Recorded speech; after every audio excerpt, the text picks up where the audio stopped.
Ladies and gentlemen, and welcome to tonight's meeting of the Ridgecrest City Council. We'll go ahead and call this meeting to order at 6:01 p.m. Roll call. Mayor Bruin. Here. Mr. Blades. Present. Mr. Rajaratnam. Present. Mr. Heyman. Present. Ms. Breeden. Present. 5 present. We have a quorum. Thank you, ma'am. First item on the agenda is the approval of our agenda for this evening. Is there any changes or requested changes to the agenda, or can I have a motion for approval? Mayor, may I make a statement, please? Yeah. As far as the last public hearing on the agenda, it is item number 6. When we get there, we're just going to open up the public hearing and continue it. We're not going to hear it tonight, so I just wanted to announce that now so that if anybody was waiting for that, they didn't have to wait. So we're going to open it and then continue the hearing until the first meeting of November? Yes, sir. And that's, I believe, November 3rd. Is that correct? Yes, sir. Thank you. You're welcome. Okay.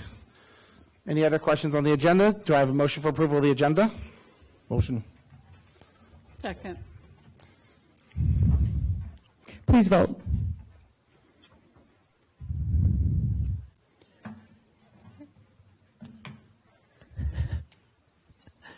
Five ayes, motion carries. Great. So next, if I can ask everyone to please stand and join me in the Pledge of Allegiance.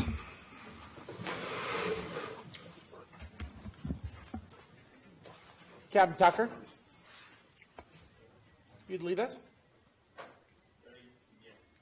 I pledge allegiance to the flag of the United States of America and to the republic for which it stands, one nation, under God, indivisible, with liberty and justice for all. Solomon, if you mind lead us. Please join me in prayer if you could. Thank you for giving us this day. Thank you for this meeting. Lord, thank you for this beautiful city which we cherish and live in. Lord, I pray for our country. Give our leaders your direction. Pray for the troops who are in harm's way. Protect them from all evil. Lord, I pray for our police department who guard this community. And Lord, bless them. Protect them from all evil. Lord, be with them in whatever they do, Lord. I pray for this city council meeting. Lord, as we discuss many issues, give us your wisdom. Let our decisions be beneficial to this community and for the growth of this community. Bless each one of us who are present here. In Jesus' precious name I pray. Amen. Amen.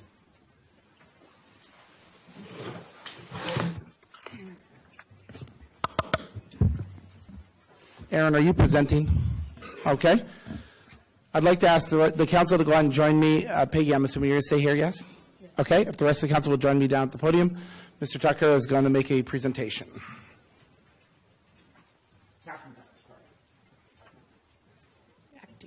Acting chief this week. Acting chief? I haven't Yes. seen a chief in a month, so the monthly chief. Can I have Officer Tanner Spears please join me down here?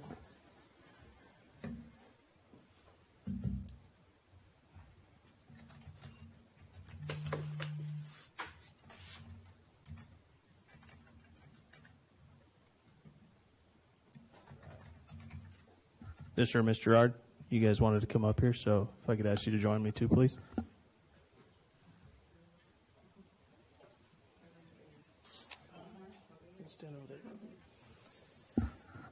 All right, tonight we're going to recognize Officer Tanner Spears in recognition of outstanding accomplishments and contributions to our community. This is the Life Saving Award. On 9/16 of 2021, Officer Spears was dispatched to South Valley Street regarding a subject not breathing and possibly overdosing on fentanyl. Upon arrival, Officer Spears located the subject and confirmed she was in medical distress as she was no longer breathing and had no pulse. Officer Spears immediately started CPR. A short time later, Liberty Ambulance and Kern County Fire Department personnel arrived on scene and assisted with the medical aid. The victim regained her pulse and was quickly transported to Ridgecrest Regional Hospital by Liberty Ambulance, where she made a full recovery. The victim's father, located on scene, said his daughter was deceased and the actions of Officer Spears saved her life. Officer Spears is to be commended for his efforts during this intense and stressful situation. His quick thinking and actions, along with his dedication to ensure the safety of this individual, resulted in preserving the life of this subject. Let's give Officer Spears a round of applause.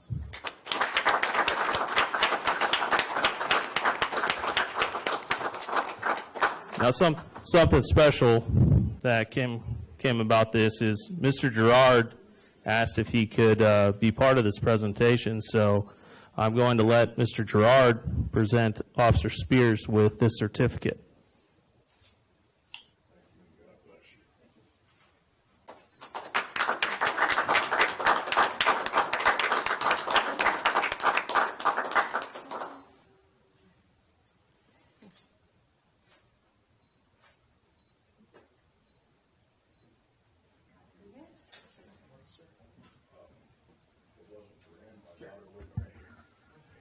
For Mr. Spears, my daughter wouldn't be here, and I owe you everything. Thank you.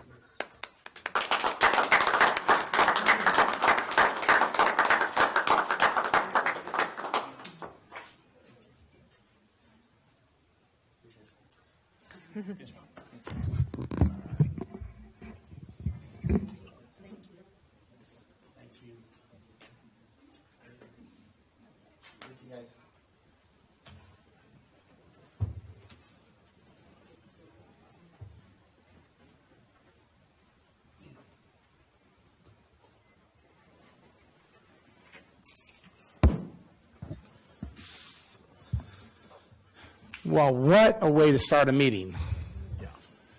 Can't even say enough to the brave officers of RPD and to Officer Spears. Thank you, and man, nothing better than the words of the Father.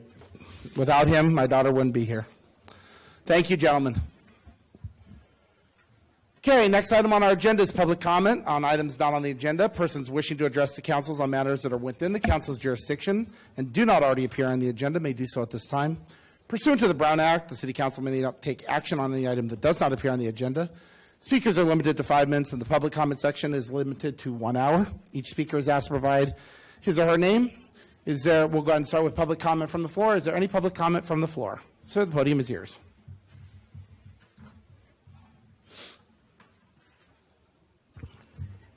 Good evening. My name is Manuel Fierro, also known in our community as Coach Manny. My address is 920 West Purdue. I'm employed as a supervisor with Fowler Elementary School's after-school program ran by High Desert Leaping Lizards, a local nonprofit company. At High Desert Leaping Lizards, we offer an after-school program in a preschool program at Fowler, Pierce, and Inyokern Elementary, along with our city summer STEM camp. High Desert Leaping Lizard is an independent contractor with Sierra Sands Unified School District holding our contract. Established in 2002 under California Proposition 49, the After School Education and Safety Program, also known as ACES, provides educational and enriching activities in a safe environment. This program is beneficial to working parents, including those enrolled in college and universities. It is also beneficial for students from low-income families, homeless or foster children, and students at risk for neglect and abuse. Statewide ACES services over 860,000 students, while locally our High Desert Leaping Lizards program services over 200 students. In fact, at the location that I am currently the supervisor of, Fowler Elementary School, we service 95 children, and we have over 50 children on the waiting list. Our popular program provides curriculum-based topics, including Spark, social emotional learning, STEAM, homework help, and fun enriching activities. Spark is our physical education curriculum. With Spark, our students are having their hearts racing, and they don't even know that they're exercising. An example, one of our many games is that we place 30 cones on the ground, and half of the kids knock them down, the other half picks them up. That game is called Builders and Bulldozers. I actually call it Wreck-It Ralph because the kids love that. After we serve a nutrition stack, we have a social emotional learning curriculum. Here we teach students how to understand their feelings, show some empathy, and to deal with emotions. We encourage them to stand up to bullying and to show kindness to one another. Our SEL curriculum includes a lot of fun games and music to help teach these skills.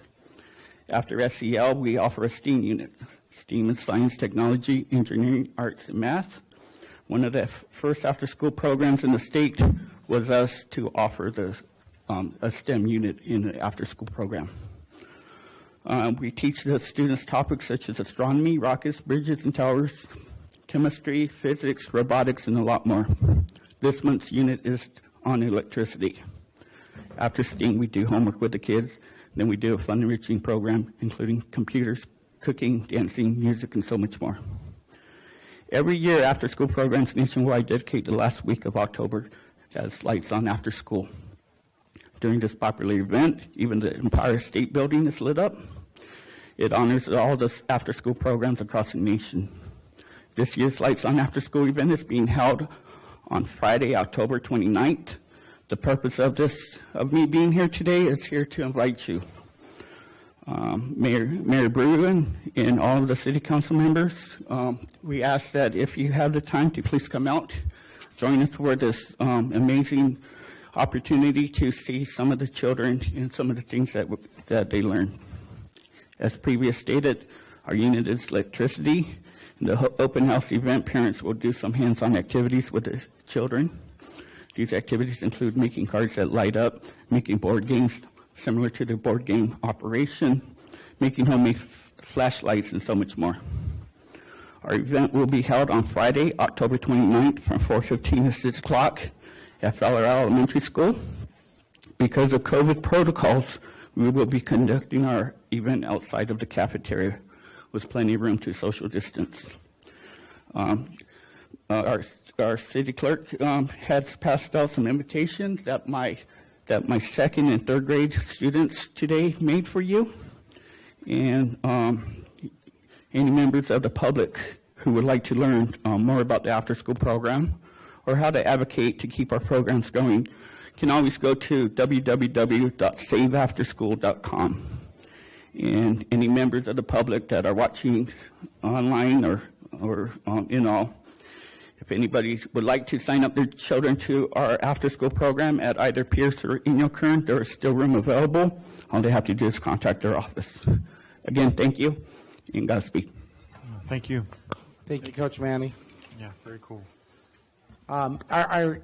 Coach, I just want to double check because you know my son, and you know Garrett. So the question is, can I bring some boys with me? Yes, of course. Absolutely. You can. Okay. And Mr. Bruin, if I just may add, now I know your son has been in our summer STEM camp since he was 5. And one of the amazing stories I just want to just share with everybody here. Your wife approached me one day, and we do a lot of hands-on activities, and we do a lot of what we call whole brain teaching. It's really just using our hands and teaching the kids that way. And your wife came up to me and she told me, she says, you know, when I picked him up from kindergarten this year, it was hard to get any information out. She says, but my son is talking about Newton's first laws of motion. He's reciting it daily. That was when your son was 5 years old. You know, that's how great our program is, and I am very a huge You should be very proud of it. It's a great program. Thank you very much. Thanks, Coach. Annie, I would like to say also that this will be, I think, the 5th year you've done this, and I've been to all your events. And I am amazed at the programs you have, the kids that are involved, and how well they explain it to all of us who are seeing what the projects were for the first time. They know what they've done. You've taught them well. So thank you. Thank you very much. Thank you. Thank you, sir. Okay. Any other public comment from the floor?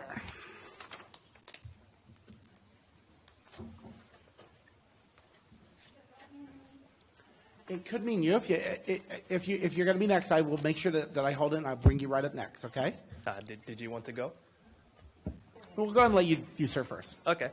Hello, City Council. My name is Harry, and a few weeks ago I brought out an idea to the council on building protected bike lanes and modifying intersections a little bit to make cycling in Ridgecrest much safer, and you'll make the city a lot prettier for that matter.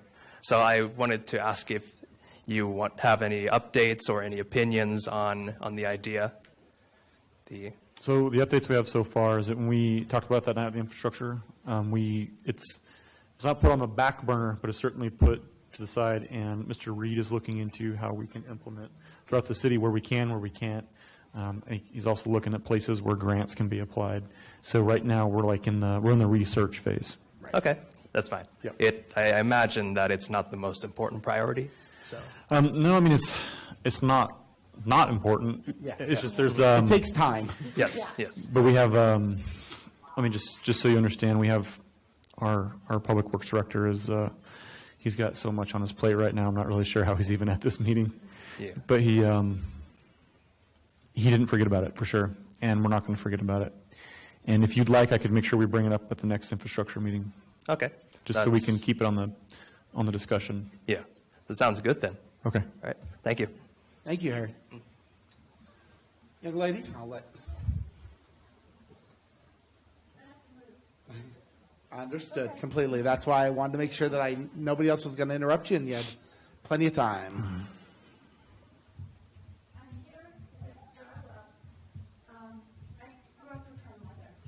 I'm actually going to let you go all the way to the podium if you want to pull the mic down. Otherwise, everyone can't hear you on the online, on YouTube and that. Don't worry. Don't worry. It doesn't bite. I swear it doesn't. Pull it right down. And Now, you'll if be I good. speak? Hello, hello. Did anybody hear me or no? All right, my name is Joe Miles. As I say, I grew up with Darlene's mother. Sadly, she's no longer with us, but she was my best friend. And in talking to Darla, I realized there are some problems that are not being addressed. I live on Panamint Street, and it's a drug alley.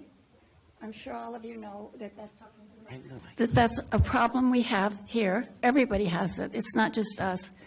But this 4th of July, I was sitting in my sunroom, and I looked across the street, and the gentleman that lives there, and I use that gentleman loosely, was using the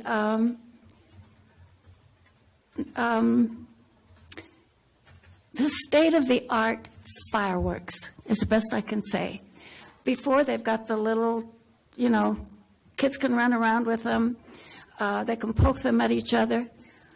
I'm watching, and the man who lives there had the state-of-the-art fireworks. And first he was melting the asphalt, then he was plunging it in the asphalt, and then he would go about 5 feet and do the same thing, all the way across his front. And I realized he was melting the street. And I think that something needs to be done to bring to his attention that this is not acceptable. He's destroying city property. So, and then I got sick, and I missed the next thing that I'm going to mention. And I don't know if I should mention one at a time, because that's pretty awful. You have to see it to believe it. I mean, it's pitch black. There's no street lights on my street. If you've ever been down Panamint, you know that. But it's not something you can cross the street to discuss with him. The last time I tried to do that, he called the police on me. And I thought, finally, he did something right. But the police grabbed hold of me and dragged me across the street and said, if you ever do that again, if he won't press charges, I will. But nobody would tell me what I'd done. Then I'm going to go ahead and say it because I may not see you again. But there was a problem with the bus. Does anybody besides me use the bus here, the local bus? Anybody? I guess I'm one of a kind. I didn't know I could use it because I'm visually impaired and disability with my hearing. But eventually someone like Darla will come along and I learned something new. The bus actually, because I am handicapped in those manners, I've lived alone since my husband died in 1990. I've done volunteer by maintaining the lives of cats, dogs, birds, you name it. If it falls in my yard, I'm there. And sometimes I have to be rescued. But the problem that I'm having now is the bus and Walmart. I don't know how much control as the city that we have, but if you take the bus and you're handicapped in the way I am, you have to go up the stairs, find a seat, which is easy because there's just me and the driver almost every time I go. And when I get out of the store, because here with this now it's pet cats, and I catch them and take them to the animal shelter. They're fixed, and then they're adopted out. But when I go to get food for them at Walmart, I'm criticized because you can have, well, it started out with 4 bags of food. Then they moved it to 6 and then to 8. And I thought, the store has their limits, the bus has theirs, and I can't satisfy everybody. So who decides how many? That says I can't be on here, can I? No, it just says we just have a time that, but Okay, thank if we can you. go and give you another minute, and then if we can, All right. no problem, ma'am. You're limited to X amount of bags in the store, X amount of bags in the bus, and everybody wants to help me, but my thing, and she's helping me do that, is to be self-reliant, because I don't feel that it encourages people to treat us as independents if we're not giving the opportunity to try. And I've lived alone since 1990, and I've refused all of the services that the county has because I'm just self-reliant. But the reason I'm here today is the problem with the bus. I don't think it's fair to penalize me because I'm buying enough food for animals that will starve to death if I don't get it home to them. Now, these may seem like little problems to you, but if you've ever seen a starving animal, it's not little. And I don't know what you can do, but if there's any way you can get in touch with me and help me on this matter, I would appreciate it. And that's about all I'm going to say today. How do we get in touch with you? It was my pleasure. We have her Mr. info. Smith has been in contact with Ms. Miles. We'll reach Oh, out. good. I've lived here since I was 4 years old. And the house that I'm in now, I was 4. So that's about 16 years or so. Okay. Thank you, ma'am. Is there any other public comment from the floor? Okay, here comes Harry. Come on. Hi again. It's okay if you had a quick. Go ahead, Harry. I forgot to ask a couple questions. First question is, do you have any jurisdiction over any areas on base, say China Lake? You don't? No, sir. Okay. And my second question is, where does the water in the city come from? I just wanted to know. It's all groundwater. Is all groundwater? Okay. Thank you. That seems the simplest answer, right? Yeah. Okay. We'd be here all night. So no other. I say if you know where the dam is that we don't, I'm all for it, but it's in the ground. Let's have fun with Harry. And if you know of any other water sources, we'll take those as well.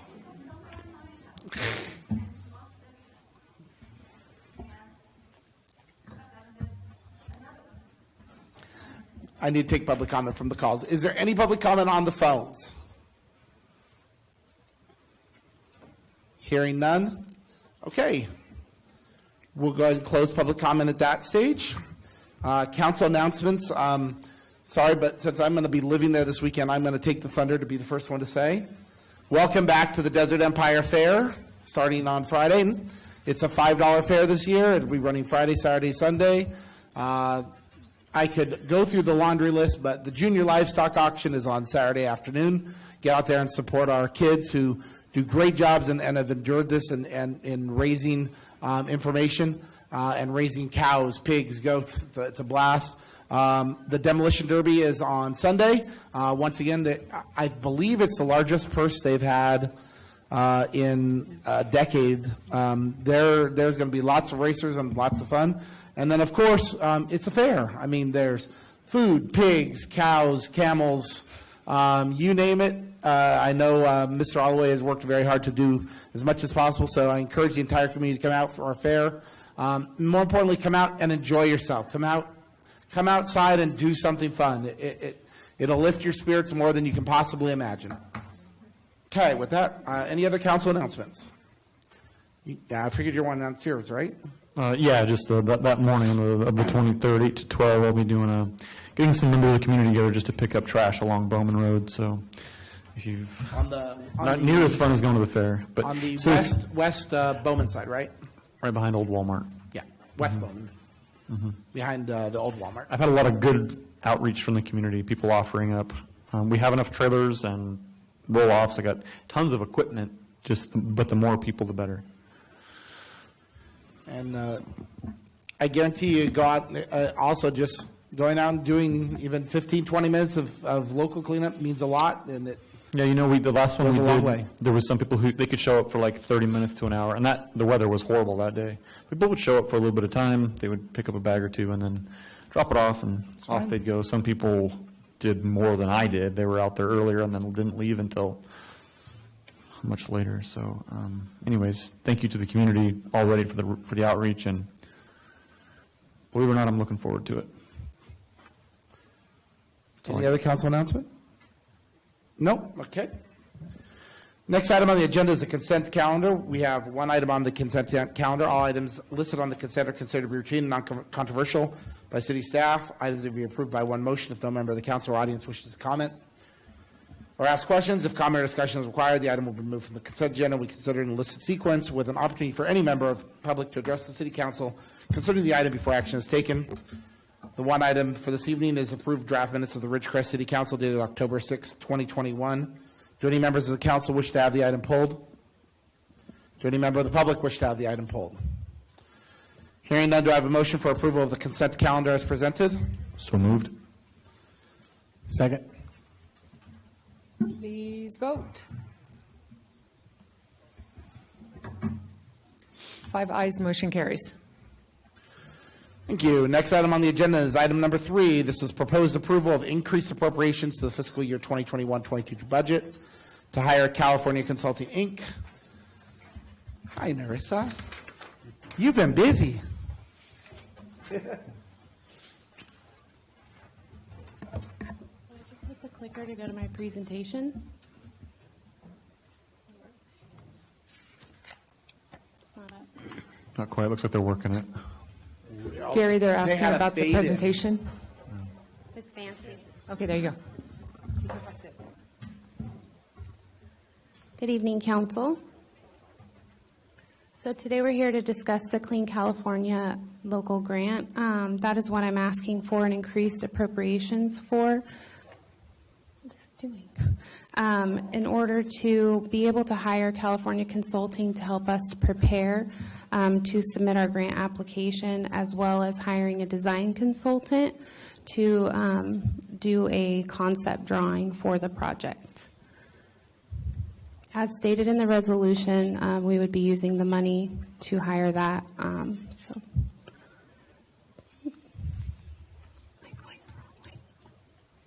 Sorry, I'm going the wrong way. Yes, but we can read all of her words. Thank you. What is the local Clean California grant? The California Department of Transportation has developed a local grant program to beautify and improve local streets and roads and tribal lands, parks, pathways, and transit centers to restore pride in public spaces. The funding, I just put a couple of bullet points on what it is. There is a local match component, and it'll range from 0 to 50% of the project cost. It all depends on where it's located at.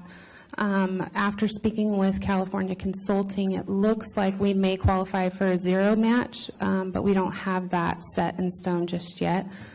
Half of the overall program funds will benefit or be located in underserved communities, and the maximum grant per application is $5 million. Not to interrupt you, but the odds are we would be 0 to 0 to maybe like 25 or 30% if we have to do a match. We'd never be up at the 50 based on. Correct. Project selection criteria, I listed some of these. It's community need, potential to enhance and beautify public space, potential for greening to provide shade, reduce the urban heat island effect, and use native drought-tolerant plants. Potential to improve access to public space, public engagement in the project proposal, and benefit to underserved communities. Characteristics of a competitive project is shovel-ready projects. There is a deadline. They want to make sure that the projects can be done by June 30th, 2024. It cannot be extended. So that's why they're looking for things that are shovel-ready. Achieves multiple grant objectives per site, benefits underserved communities, and responds to community needs and community engagement. Eligible project types are shade structures, trees, drought-tolerant plants, irrigation systems, enhancing pavement, architectural fencing, art installations, walking, biking paths, wayfinding signage, seating. You can see the list up there, public bathroom as well. Project location chosen for this is the Leroy Jackson Sports Complex. This location is considered to be in a disadvantaged area and has not been upgraded in many years and can achieve multiple grant objectives. So that is what staff's recommendation is on the project site location. And I included a photo. It's just an aerial view, and sorry, I'm not an artist, and neither is Jen, but we did the best we could. So it kind of marks out where the ideas that staff have for this project. We do need community input in those, so we'll be holding community engagement meetings as well as surveys. We are going to be putting up a static board at the fairgrounds. On Friday, I'll be going out there to set that up, so it'll be displayed during the fair. Over the weekend, people can just go by and scan a QR code, take a survey. It'll ask a couple questions that counts as community engagement. And then we'll be at the Petroglyph Festival. The committee, myself, and Megan McKenzie are all going to take shifts sitting out there. And then we'll be talking about it in the Quality of Life Committee as well. So these are some of the projects that we have in mind. Finishing the walking path, that's the area marked in white. All that goes around the soccer fields and over by the skate park. Adding shade structures, benches, trash cans, recycle bins, adding some more trees and just drought-tolerant plants, adding additional parking. You can see the area near the one soccer field where we've added in some parking right there. Removing some of the grass area where you see the white number 2 shade structure. That's actually grass right now. It's over by where the high school's at. If we remove some of the grass and xeriscape that area and provide shade, kids can wait there while they're waiting for their parents, but it also helps maintenance out with less grass to maintain. Adding drinking fountains, the restroom, snack bar, and then fencing. The fencing would be placed on the far side of the soccer fields next to the street that goes, I don't know the street name, sorry, it goes behind Stater Brothers right there. I don't know the street. I'm so principal, it's just not. I know landmarks. Yeah, so it's the corner, like right, it goes in front of Monroe or Murray. Yeah, it's Drummond. Drummond, yes. So it'll go along that to block from whenever people are playing soccer. We often have problems with the ball going down and into the road. So it would help to fence that area in and define that area. And this is the grant timeline. So you can see it's a very short timeline. We have to submit our projects December 21st. Our application is due February 2022, and they will award it March 2022, and then project completion is 2024. So we don't have much time to work on it. We're going to be putting our feet to the pavement and working as fast and efficiently as we can. So that's what we're here tonight to ask for, the increase of appropriations, because it wasn't a budgeted thing in the Parks and Recreation budget. We didn't know that this grant was going to be available until recently. Do you have any questions? We'll go right to left. I've seen this. You see me grinning, so I'm going to let everybody else know. The only question I had is that there's clearly, I don't think, enough money that we could possibly get to do all the projects. How are you going to prioritize them? So I've been meeting with a lot of the groups that utilize that space and asking what their need is. And so I think within a combination of the different funding that we have coming our direction, we can lump the different needs within all of those funding sources. So we've got CDBG that's going to be doing some upgrades out there. We have the per capita grant that we've been awarded that will do some, and then if we're able to get this grant, that'll be a large portion. And also, I'll be coming to you guys in the workshop for the ARP funds for some stuff over there too. Good job. Thank you, Nurse. Thank you. I don't really have any questions, but we'll be taking some of the public comment too when we're manning our booth out at the Petropolis Festival, right? Correct. Yeah, so I think that's where we'll be able to get some help on the prioritization of the projects and what the community feels is, most important. But, of the eligible projects that's on that list and looking at, it would be a great quality of life improvement for the city. I'm definitely behind. And this, a lot I'm sure. of the projects that are listed from staff came from the community, whether it was them reaching out directly to the Parks and Recreation Department or them coming to quality of life meetings and voicing what they would like to see. So a lot of what is there is not only what staff knows needs to be there, but also it's come from our community members themselves. Yep. So I'm definitely in favor of pursuing this. So obviously, I'm super excited. I want to reiterate Narissa's point about people coming to quality of life. So, we had heard about questions about the skate park and on different avenues, either direct communication or council communication. There was a gentleman who came to Quality of Life, I believe it was 2 meetings ago, and he came and he offered a single perspective, and he said, part of why they're fighting is because they're sitting in the skate park because there's no other place to sit. Duh. It was a very simple way but this is the importance of public input and citizens' participation. If you're watching on YouTube, if you're not participating in the meetings, if you're not bringing us this information, please understand that this is how good public input turns into something, because we found this opportunity. And I probably had one of the funnest quality of life meetings. You guys all probably thought I was crazy at the end of it, but it was so fun to imagine the number of things we can do. And then, Peggy, to your point, is if through the consulting, this is a 0% possible match request. Yeah. I'm going to use a good old baseball ad. The Dodgers are playing, don't know what score is, everyone can stay quiet. But the fact is, this would be like hitting a grand slam on top of a grand slam in the same inning. If we could pull something like this off, in addition to all the other things we've been doing from the police force, and then we still have the pool grant still pending too. I agree. So the grand slam. I thought it was a Denny's reference, but that's okay. The fact is that this is a very, very cool opportunity, but we need public input and we need to be swift. So, thank you. I'm glad it's in the public eye now, and your picture did exactly what I asked for. Thank you. Okay. Yeah, I think it's a great project if we get this grant money. So do we have any idea how much the total cost would be for all the items you listed? Not at the time. We kind of have, I guess, a guesstimate idea of what it could be, but we're hoping to add to it with the public, giving some more input and stuff like that. And have we used this consultant earlier, or is this the first time we are using him? I'm sorry, what? This consulting company? Yes, they are actually the ones that helped us write the pool grant. Okay. Yep. Yeah. That would be nice. Yeah. So they're Experience familiar and and we're good familiar with credentials. them. So, yeah. Yeah. Thanks for your hard work on this. Thank you.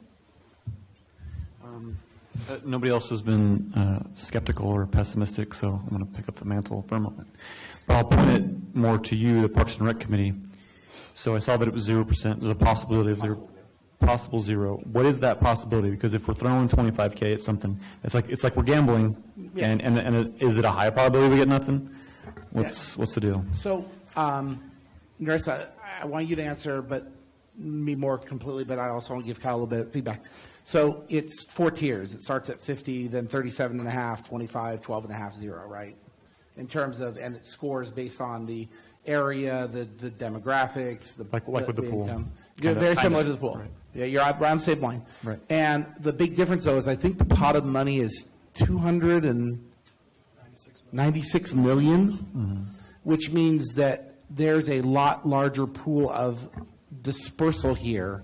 With a $5 million limit, that means that they're looking at hitting. Well, okay, let's do this. We'll make it 300 instead of 296, so the math works. I mean, you're trying to hit. You could hit up to 60 communities with the maximum statewide, which means that our odds are, when you talk about gambling, which is I understand your point. The odds of this project, as even compared to SPP, is substantially better when you compare to the pools of money that's available for it. Also, looking at the timeline and how fast they're trying to rapidly turn this as shovel-ready projects, that means they're ready to get these done and out. This is not something that they're going to go through a extensive selection, long-term process.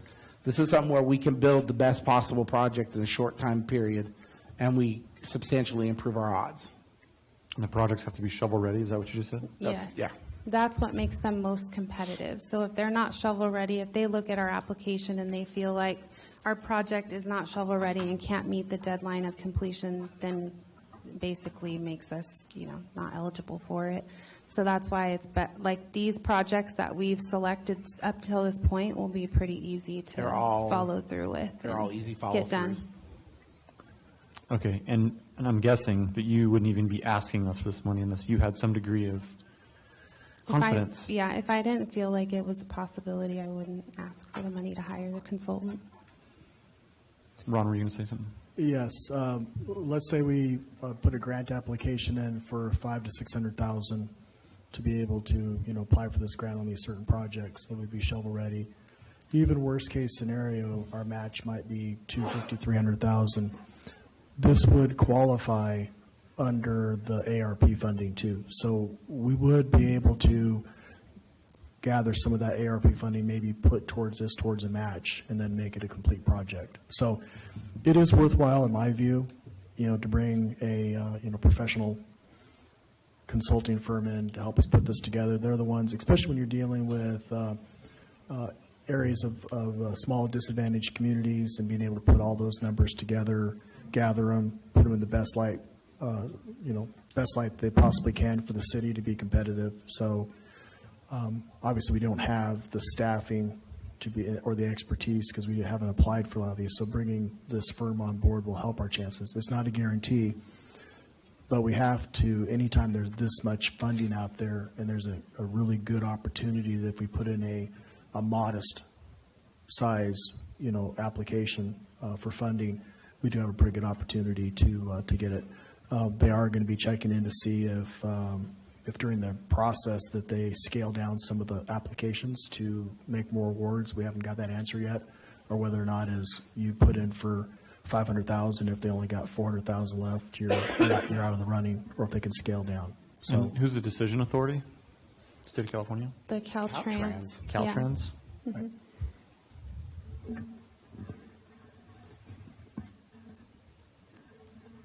Thank you. Okay. Any comments from the public? Any comments on the phone? Seeing none, I'll bring it back to council. Any other final council comments? Again, the paring down question is a big question because I've already told, I kept adding to the list. I said, let's go for more. And I think that's what they're going to tone down, is they're toning to make sure that if we put in for 600, then our odds are 30% higher versus putting in for 1.6 million, which I'd love to see all of those things done. And I think that this is a great opportunity, keeping in mind that that every community that wants to do this, they have to be moving just as fast, just as quickly. There's a small window, it's not a big window. Yeah, that's not very long. No. For the holidays, too. No. Okay. And they have scheduled a third workshop, so we'll be getting more information in November on that and on the application process and stuff. Okay, I think Okay. Yep. Okay. Hearing no other discussion, do I have a motion for approval of the resolution to hire California Consulting as requested by staff? So moved. Second. Please vote.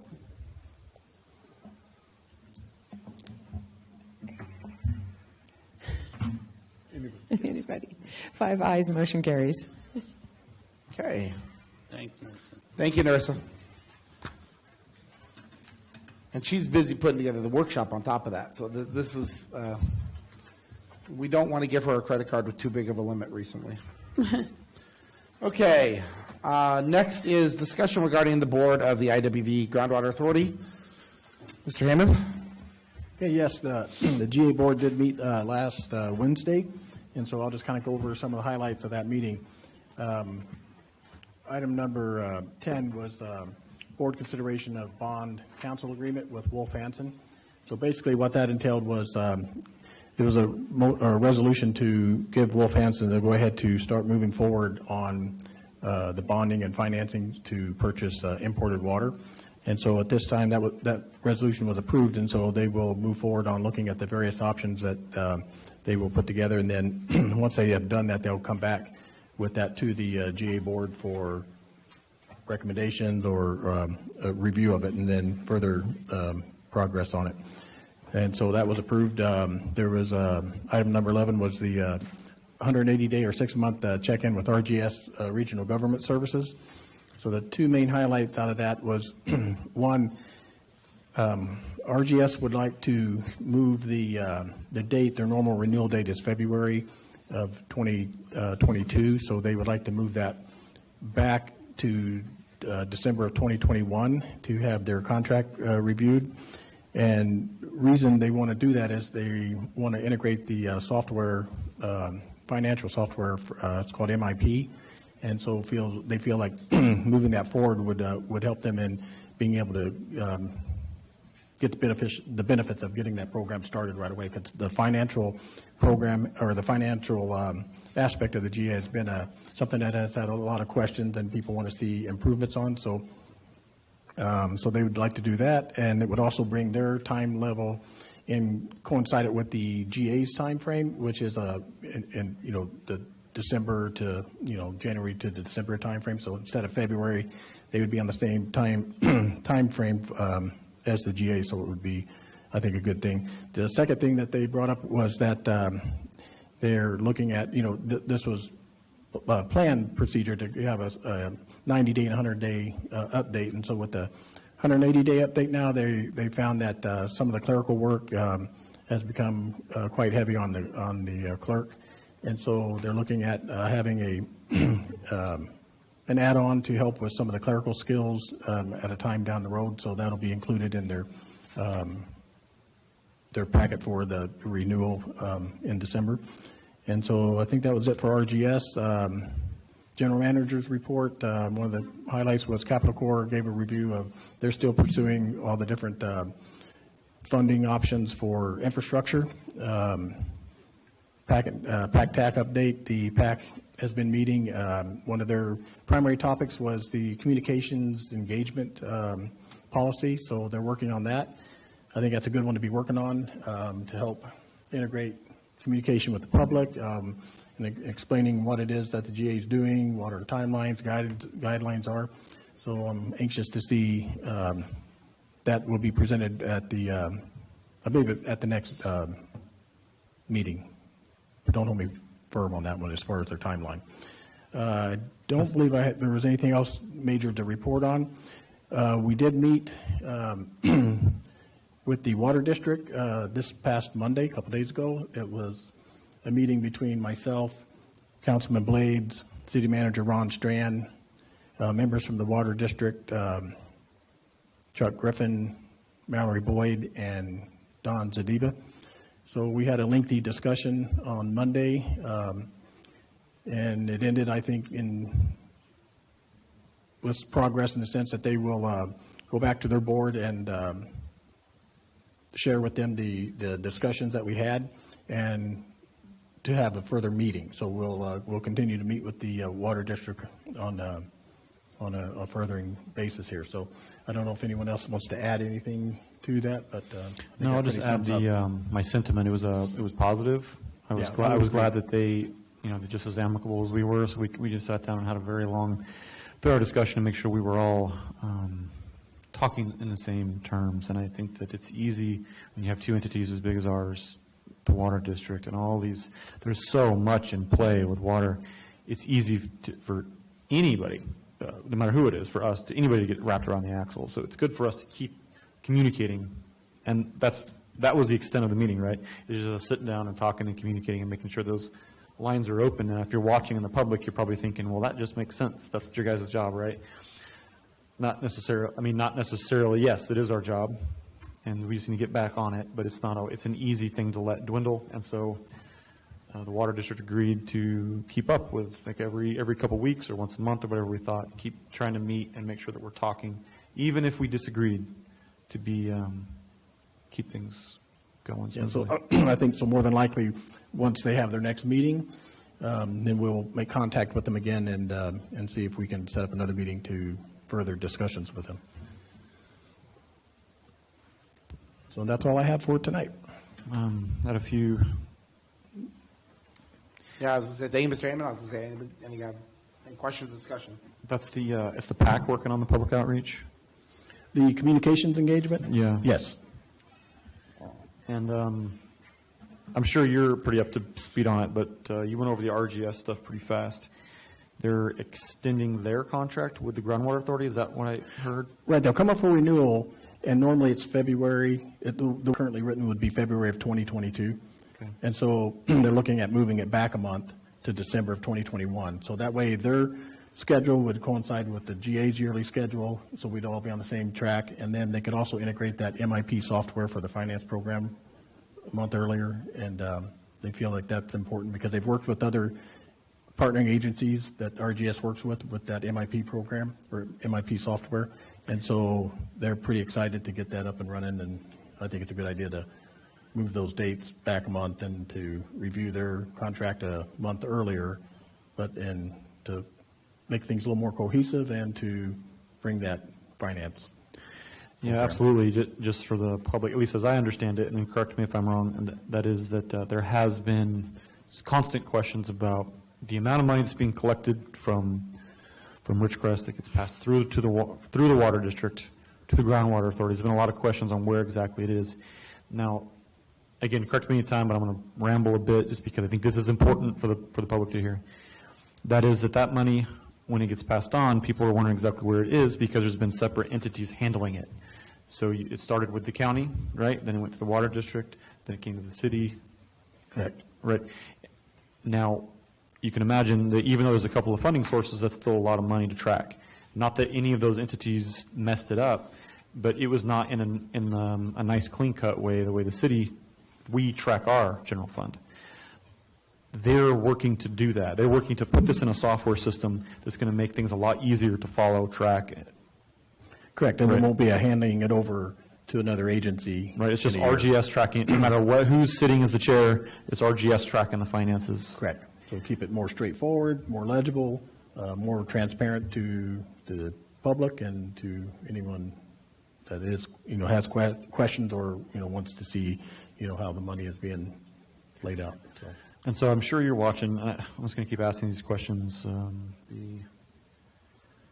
I heard you say that RGS was thinking about adding a clerk to their contract. An assistant to help with some of the clerk's duties, so that basically her time off, being able to have time off and to further her opportunities and be able to do her work. The amount of clerical work on it, on her side, has been pretty full. So they're looking to have somebody, a local person hired to come in and help with some of the basic. It'd be a minimal, they did state in their initial review here that a minimal amount of help, but to help with some of that clerical duty.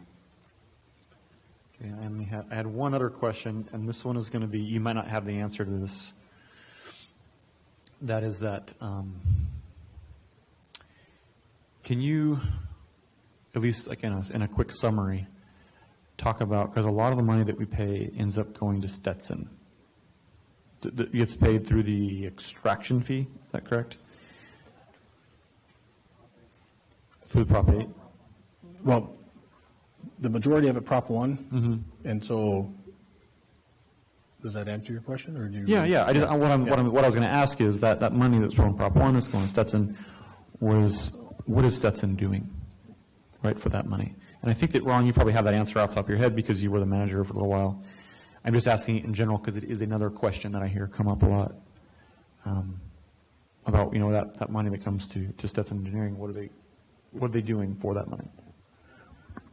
I think it's pretty safe to say that, each, when they review the financials on, that it's broke down into what projects that Stetson is doing or has done, where their money is being, where the money is coming to pay them. And so I think it's, not to pick, any one particular, action or work or project that Stetson has done, but I think it's safe to say that it's itemized out every month. I'm sure it is, and it's just I'm on the board. I'm not looking at all the finances all the time, so I'm just curious. Just generally, you have to remember Stetson is our water resource manager for the Groundwater Authority. So they're involved in everything groundwater. They prepare the annual report.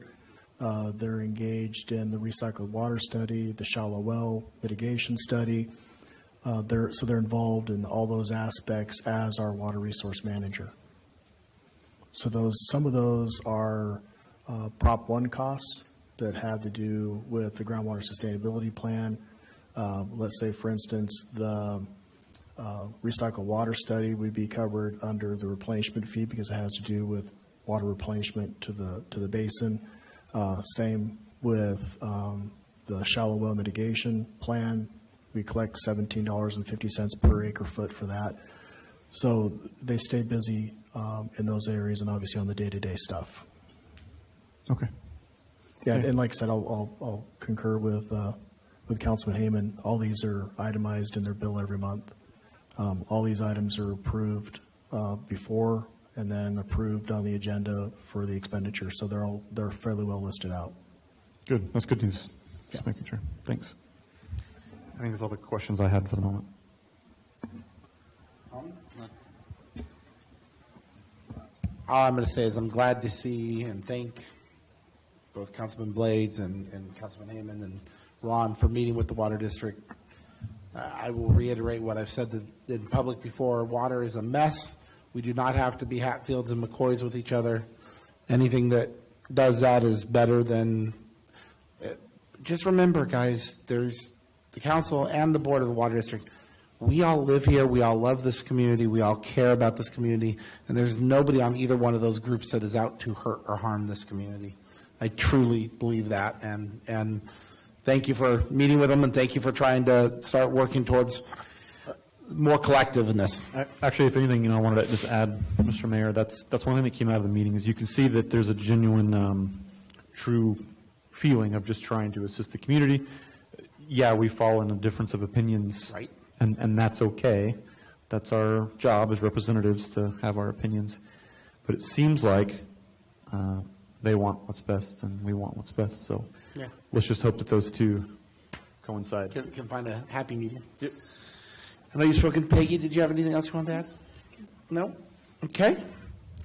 Is there any discussion from the public in regards to water specifically?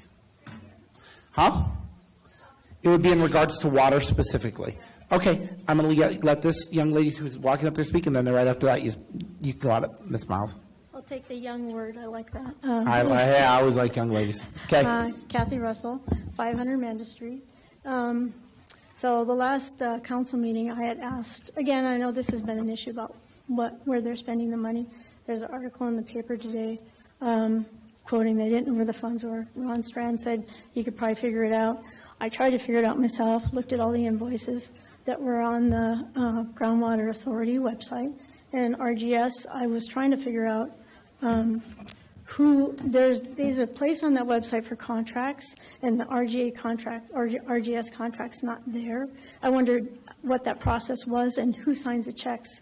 Like the money comes into the water district, and then where is that funding? Where is it going, Scott? It's going to the Groundwater Authority, but who writes the checks for all the invoices? And I'm assuming the board approves all the invoices. Correct. Obviously, the invoices are approved by the Groundwater Authority Board. Normally, when the revenue comes in, it will come into the Groundwater Authority. It'll be deposited into a local bank. However, eventually that money is then transferred to the county, and then all the checks that are issued from the county. And this is just a matter of state law when you're talking about, districts. So logistic-wise, that's what I was trying to understand, because also trying to understand the contract with RGS as far as how the contract was written, because there's been concern about their financial reporting. And I wondered, the government, people have worked for the government, you have deliverables, you have a contract, so when you're looking at expediting that contract, something should be clarified as far as what the expectation is for those financial reports. And I know for the government, if they don't meet that expectation, you can withhold the payment to RGS or ask for a better performance. So just a little clarification there. The water district had the financial aspect of the Groundwater Authority for 3 years. It was turned over to RGS in April of this year. RGS's contract was, obviously they went through a application interview process. They were selected. Their contract was brought to the board. A presentation was made, and then the board approved the contract, I believe unanimously, to hire RGS. Within that contract listed all their scope of work. Part of that scope of work is for them to take over the financial aspect of it. It took a couple of months to be able to transfer it from the water district to them. They have been working to try and understand which best format, which best program to put this budget in. They have identified it, and they're moving forward on that. But if you want to know a little bit about where the finances are at, if you look at this last month's agenda from the Groundwater Authority, page 79 through 80, it lists what the current revenue and expenditures as of the end of August. So listed from January to August. So if you want to kind of take a look at how much money has come in from Prop 1, from the extraction fee, the replenishment fee, and then the expenditures to Stetson, they're all listed there. Because I didn't think it was actually posted there when I looked on that website. Yes, it's posted on the website. In fact, I just looked at it this morning about 5 in the morning. Is it under the agenda items? Yes, it's in the agenda packet. It's on page 79 to 80. So it's not listed as invoices as part of the agenda package? It's actually listed as the general in the general manager's report as one of the items they discuss. So if you go to page 79, you'll see the expenditures and revenue to date. And is that their financial report for the end of the year that they were supposed to submit along with their budget, or they don't have their budget yet? If you recall, the budget for the Groundwater Authority is a calendar year, so it begins in January. So the board should begin to look at a proposed budget in November for approval for January. Well, I was just going by the article that was in the paper that said it was due within like 30 days or something like that, so that they had to have some kind of a budget there so it could be approved within that time frame. Well, unfortunately, the paper prints what it prints, and I believe they got that information from the water district. I don't know, but I know internally what RGS is doing, and it should be coming forth, yes. Okay. And I know I called in at the last council meeting, and I know you said I sent an email to Carol, the general manager, and others trying to get that information, and you said you would help me with that too. But I sent an email. I don't know if there's a better way to get information. In fact, I tried to send you an email, but your email box is full. I sent you an email with all the information, but it got returned because I have my you're cell phone number on there too, so I did rectify that situation, so it's not full anymore. But Anyway, if I don't know that, how do I know that? So if you tried to send me something. I didn't have your phone number. We didn't have a phone number. We both were trying to. I had your email address, but not your phone number. I sent a letter to the city council and the IWD Water District and the Groundwater Authority, and it was forwarded to everybody. So this is what I'm trying to find out. If it's not getting responded to, then I just need to know. I need to keep trying because either my mailbox is full or somebody didn't have my phone number. So I'm just trying to find out the right way to make, comment or So are anything you like saying that. you didn't see it? Her email Because box is full. I saw what he sent you. But her email box is full. But I So had sent a letter that opportunity. had my cell phone number, my address, et cetera. So again, I'm just trying to find out the best way to make this work so I can feel part of the community. That's all I'm trying to do. So if it doesn't work, how do I know that? There is no way I could know. So anyway, like I said, I tried to come up with some kind of just accounting, just looking at the invoices. And just one more comment, and I know, Scott, I don't know if you can do this or not, but looking at the invoices, there's a lot of personal information on the invoices that were on the website.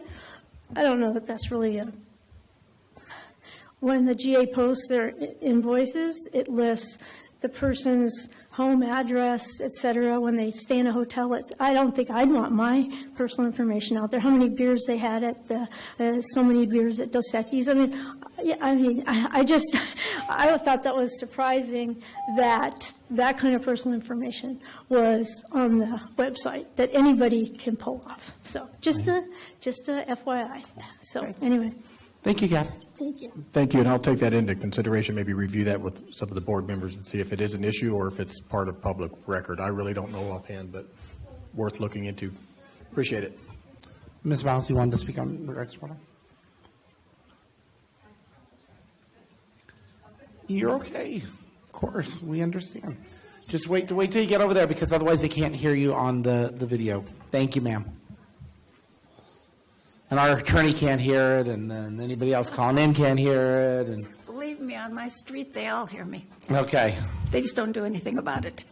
Okay, everything that young lady said is true because I have to go through a number of steps to get responses. And the two issues that I brought up, the one about the buses and the fireworks. It took forever to get a response from somebody who could make a difference. And I'm just waiting to see because come the end of the year or somebody's birthday that I don't even know why, but there will be fireworks. And there'll be fireworks because the gentleman across the street has lived there since 1970, the same that I have lived there.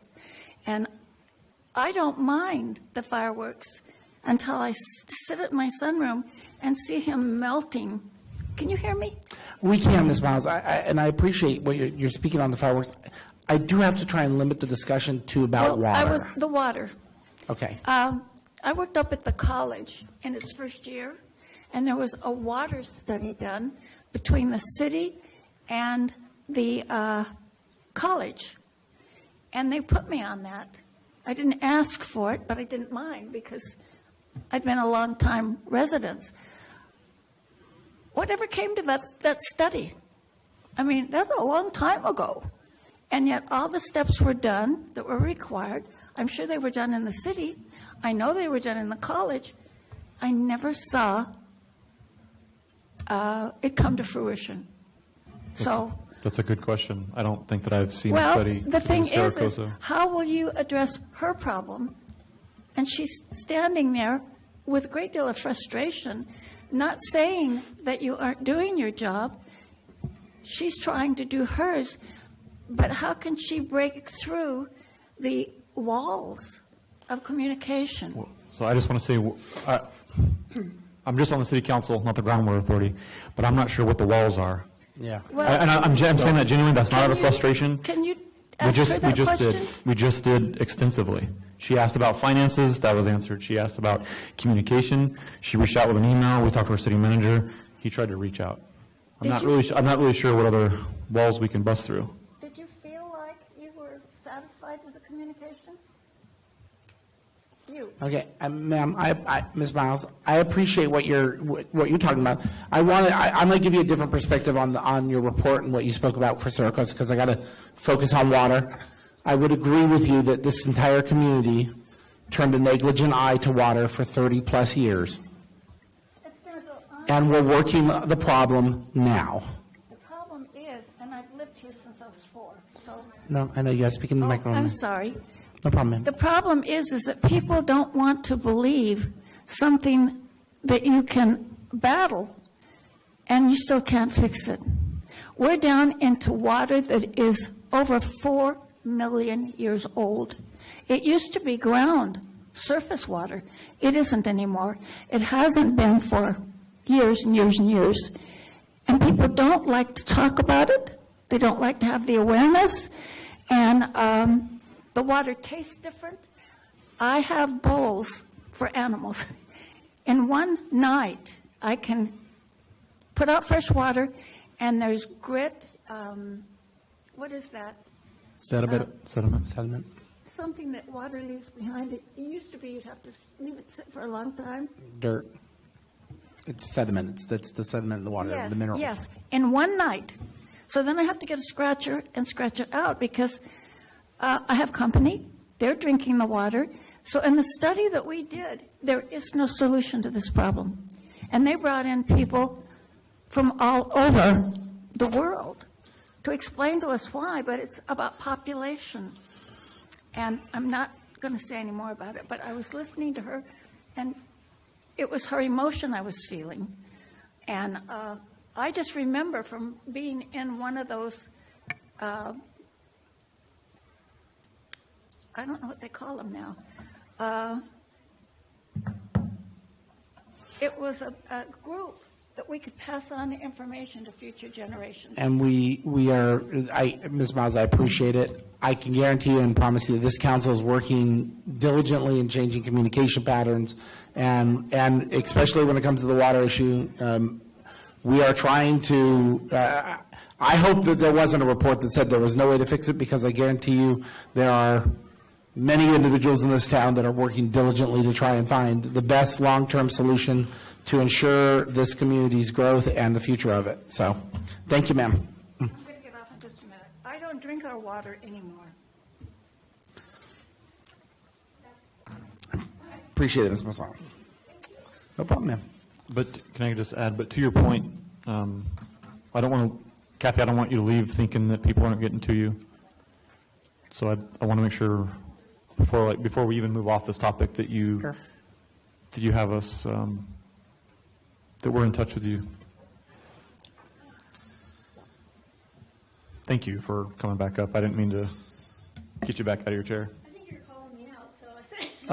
No, I mean, She's simply stating that. I'm simply saying, like, I do not want you to have to leave. What I wanted to say is, Yeah. I don't want to come across as frustrated. I'm trying to find the best way to communicate. Sure. Because that's important. I don't want to get the roll of the eyes, oh, that's Kathy again. I want to understand that people, you want to be heard. Sure. Because there's a lot of frustrating things going on in the world, in the country, in the state right now. And if I'm trying to get involved because it's my community and I'm trying to find things out. So there might be people that have issues. I just want to say that I'm trying not to express frustration. I just want to find a way to feel involved. Sure. And I was an analyst on the base, and I look at numbers and data and try to make sense of them. So I'm just trying to figure that out so that I'm not roll the eyes as Kathy again. And there's other people that We I've seen appreciate do the that. involvement. I just don't want to come across as she's just a frustrated lady. So I don't want that to be the Well, case. and likewise, I wanted to communicate to you that, at least for myself, I don't see it that way, and I wanted you to think we're involved. And then even when I saw your email, I don't know about everybody else, but I looked at the city manager, and he goes, well, I'm trying to get in touch with her. So if we miss it, if we drop some communication, you do need to feel involved, because that's all we do is we're constantly asking people to, hey, be involved, hey, be engaged. So if you feel stonewalled, that's why I brought that up. Now, I don't want that to be the case. Right. So And- let's keep you involved as I know much as you Mr. wanna- Blaze has his phone number out there. I know my phone number's out there. If there's anything that you ever feel that way, please don't ever hesitate to pick up the phone And and I'll let do us that, know. not knowing that there's an issue with my mail server, obviously, which try It to clean out happens. as much as possible, whatever. But I didn't know that, so anyway, I would have reached out. No, No problem. We it's appreciate good. it. Just didn't want you to leave today thinking that we were ignoring you. And I don't want you guys to think that I'm just Well, that lady. Great. so- Thank you, okay. Kathy. I'd like to add too, Kathy, that, in answer to, partially to her question, was that persistence, and by you coming back here tonight is part of that system of you being able to get the information that you want, and we'll work on getting the information that you need. And I think it may be good, too, to maybe run it by the communication engagement policy, that, the information that you're asking is that stuff that may be, like mainstream data or, information that the public, would like to see. And so we appreciate you coming up and Community involvement is never Yeah. turned away. so, thank you. Okay. Any other discussion on the GA? Okay, hearing none, we'll go ahead and move on to item number 5. Item number 5 is a public hearing. We're going to conduct a public hearing and adopt a resolution recommending Community Development Block Grant CARES Act funding use in the amount of $67,219 and project description to the Kern County Board of Supervisors for the City of Ridgecrest. We'll go ahead and start by opening this public hearing at 7:17 p.m. and we'll receive staff report. Ms. Wagner. Good evening, council, again. So I put together a presentation for you guys for what the staff is recommending.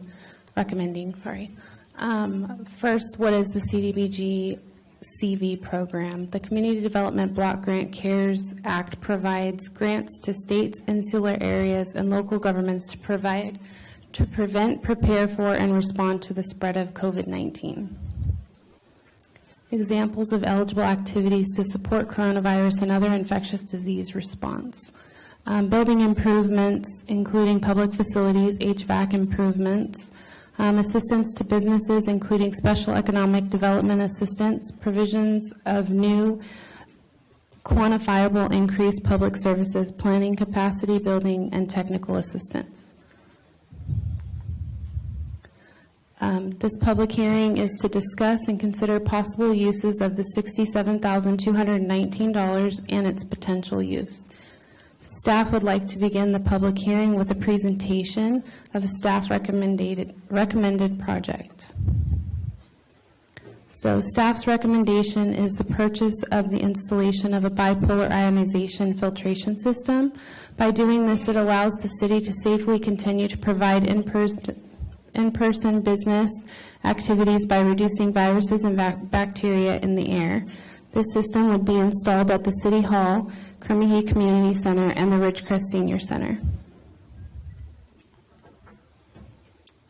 What is bipolar ionization and how does it work? Bipolar ionization is a technology that works to improve indoor air quality by reducing particles, including certain viruses and bacteria.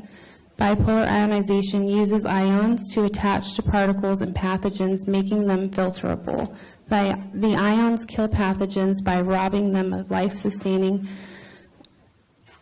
hydrogen and keeping them in filters. So it basically makes the pathogens heavy and they get stuck in the filter rather than going into the air. I included a diagram that kind of shows you the steps and the process of it. So you can see the polluted air as it goes in, it ionizes it, and then you can see it killing it and how the air is cleaner. Why bipolar ionization? Because it reduced the particles in the air, pathogens are killed, and odor neutralizes, and energy is saved. The life cycle and maintenance costs. I've been doing a lot of research and also spoke with 2 different companies that install these systems, and I was told that the life cycle of the system is 10 plus years. Most of the coils are self-cleaning. The ones that aren't would only need to be dusted during our regular preventative maintenance on our HVAC systems, which we have every 3 months. Due to the self-cleaning and low maintenance, this would not increase our yearly preventative maintenance contract, so it would stay the same. Key markets for BPI are commercial offices, senior care, child care, health care, schools, hospitality, sports, airports, community centers, convention centers, grocery stores, government, performing arts. Let me go back. Sorry, I'm messing it up. Fail already. Do you want us to fail already? No. So I'm basically here, that is my recommendation as staff. So I guess now it's up to the public to weigh in, unless you guys have any questions. Okay, we'll go ahead and bring it back to council. We'll do council discussion and then any public comment. You have received public comment as the next item. Is it that order specific? Okay.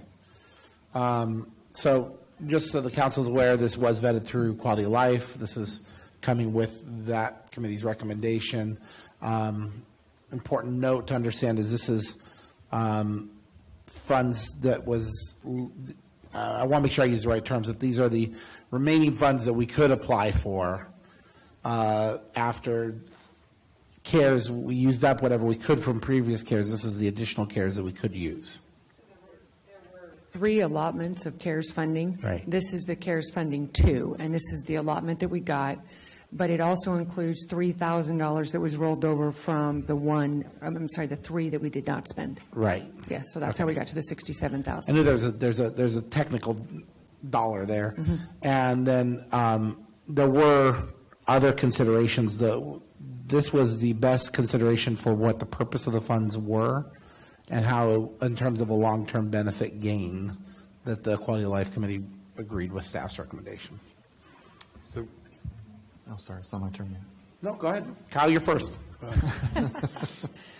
Yeah, could you expand on that, Mayor? Like just the terms of the money, because that would be a question. If I was a member of the public, that would be a question I would have. Is what else could you have used?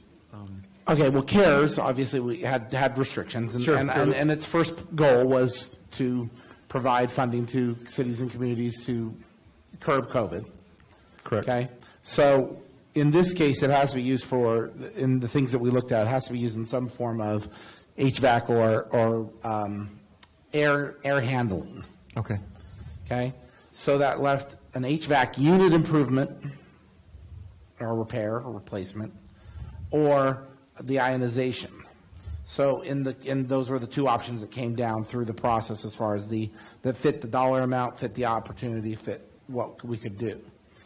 I believe it was the police department's HVAC unit, which Is not that old, and we're still able to get serviced and repair when needed. It doesn't break that frequently, so we decided that the ionization was a better project.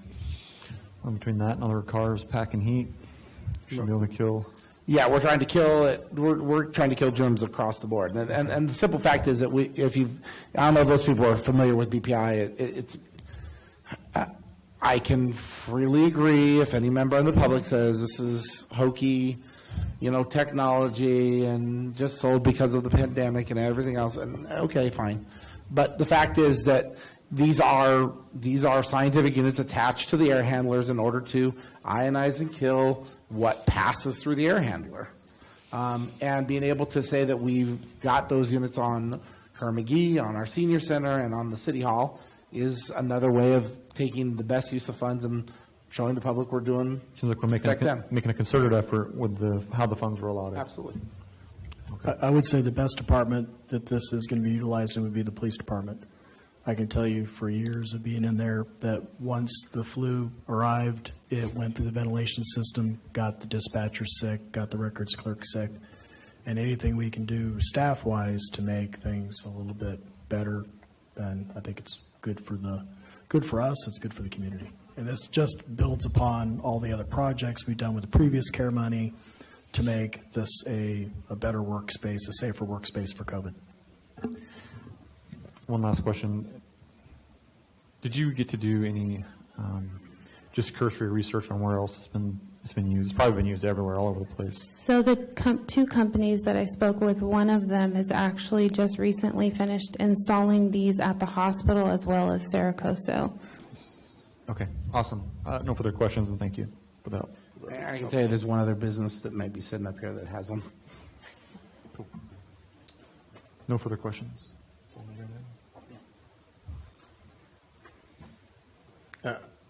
Not really any other questions, but that's a good question that you asked, Councilman Blade, because that was the very question I brought up at our committee meeting, and where else could we spend this, and is there any other more logical areas to spend it, and after review of the AC unit and the fact that it's not as old and we can get the parts, and it was deemed that this would be a good overall under the current state of health, and if we can increase clean air, and then after what Mr. Tran just brought up with the police department, I think it's a good idea and would be a beneficial, clean air. And, I think it's also good for like the Kerr-McGee Center. We're going to benefit from it too because we have all of the events and stuff going on now and constantly have public in and out. And then the senior center with having the food nutrition program over there, it's going to help too with protecting them. So. Oh, you're putting it over there as well? Mm-hmm. Awesome. So I think one thing to keep in mind is, Norris, if you could go back to your first slide where it talked about the uses of the funds and how to respond, that you can use it for response. I don't remember the exact phrase, but we'll read it here. And the reason I'm bringing that up is because we have to remember that this is a public hearing and we're soliciting ideas. This is our staff recommendation, but we're soliciting ideas. So I want to make sure that the public's aware that those are the reasons we can use it. And again, I'll read it. It's to provide grants to states, insularies, and local governments to prevent, prepare for, and respond to COVID. And so we need to make sure that we solicit any ideas, if there are any out there, just to make sure that we do our due diligence, and then we can talk about further with her project.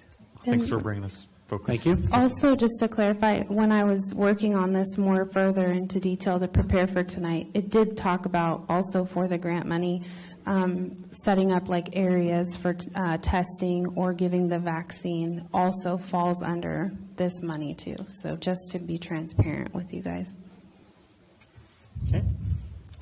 So with that, I will, Peggy, I didn't give you a chance to speak. Okay, well, let's go ahead and now we'll go ahead and receive any public comment. Is there any public comment or ideas from the floor?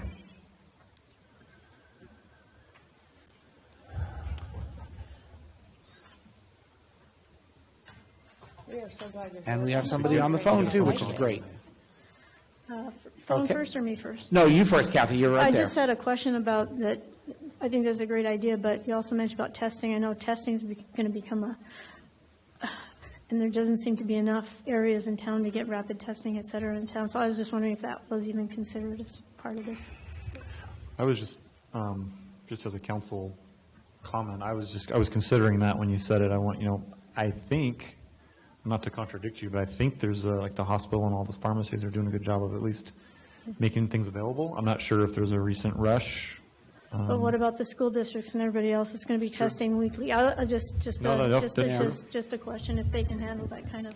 So I do know that when they rolled out like the vaccine, we partnered up with a couple of groups and had the drive-through vaccination site. So, I mean, as the interim director, obviously I would take direction from the city manager as well. If somebody were to contact us and ask us to use like our banquet hall to set up a testing site or something like that, I don't see why we couldn't accommodate that, and having this filtration system in place would make it even more safer too. Got it. Yep. Okay, it's just a question. Thank you. And I believe we have a caller. Caller, state your name. Caller, state your name. Good evening. This is Mallory Boyd. How you guys doing? Good, Mallory. I appreciate the opportunity to weigh in. I applaud the effort being proposed here. So please don't take my comments incorrectly. But ionization systems do produce ozone, and it might be worth talking to the vendor if there are any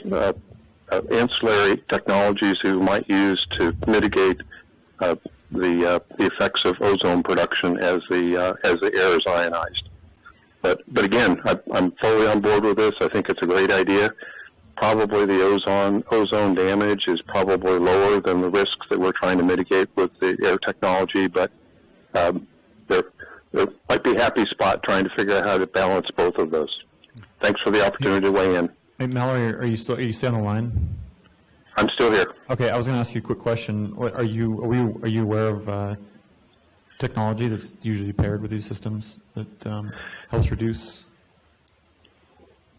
Unfortunately, Kyle, I'm just hearing this proposal as we speak, and I'm not versed in knowing what ozone reducing technologies are, but I do know that ionization of air will produce ozone, and so it's not probably not as a hazardous level, where it's hazardous to humans.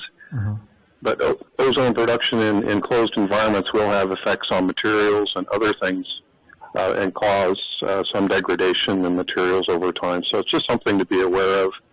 And I wish I could provide you more, but I can only provide you a precaution. No, that's great. Thank you for the input, for the information, Mallory. And I think Narissa was going to tee off on it real quick. So I actually asked questions about that during my research of it and speaking with the two different companies. The one company assured me that their system is ozone-free that they would be using. It's a GPS brand, and they're guaranteeing that it's ozone-free because I had heard that also, that some of them have ozone in them. So must be some technology equipped with it. Yeah. Awesome. Well, sounds like that would be the one to go with if all other things are equal. Correct. Okay. Thank you, sir. Thank you. Do I have any other callers on the phone? Seeing none. Any other public comment? Okay, with that, I'm going to go ahead and close the public hearing and bring it back to council for any other discussion.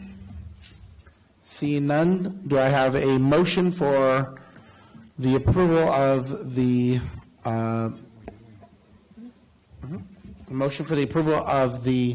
resolution recommending the CDBG CV funding use in the amount of $67,219 for bipolar ionization units for the City of Ridgecrest HVAC units? So moved. Second. Please vote.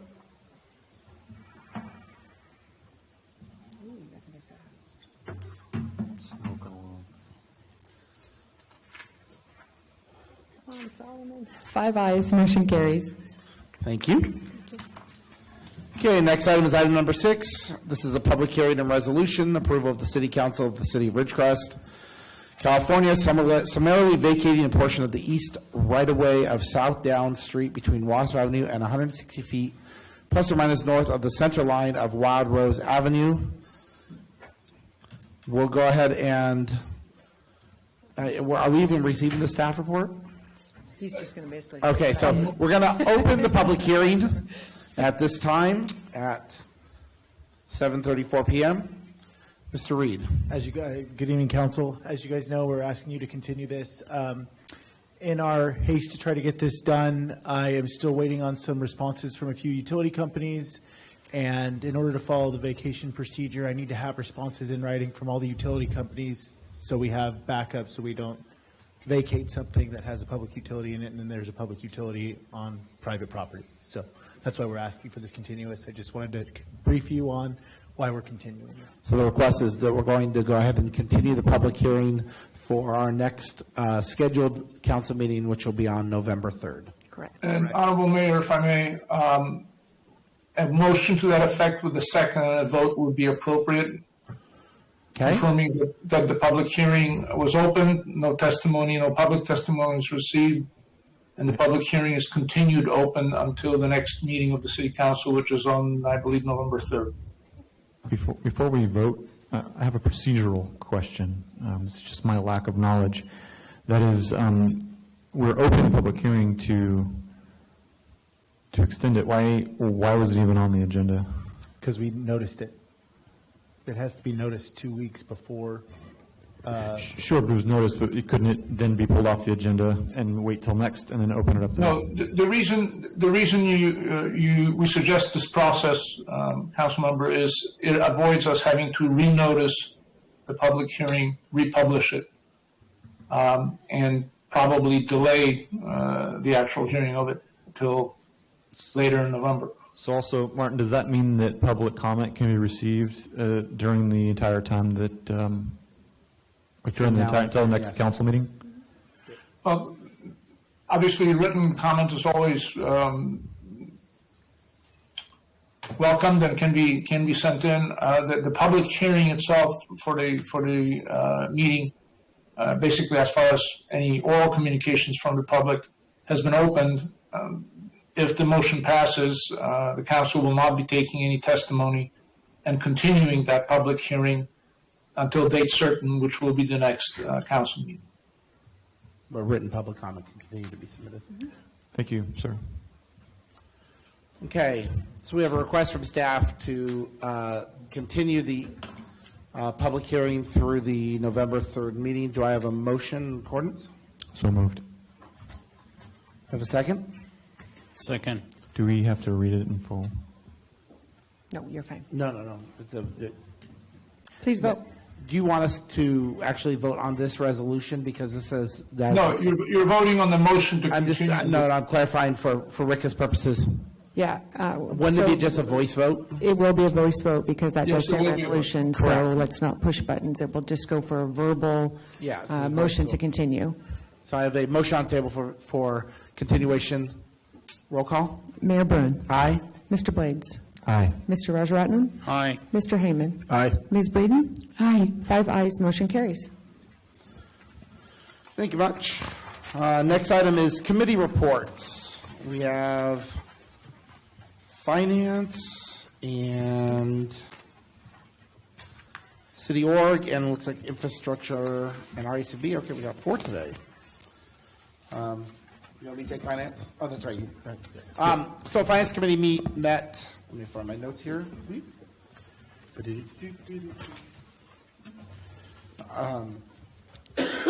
Excuse me. Finance met a week ago Tuesday.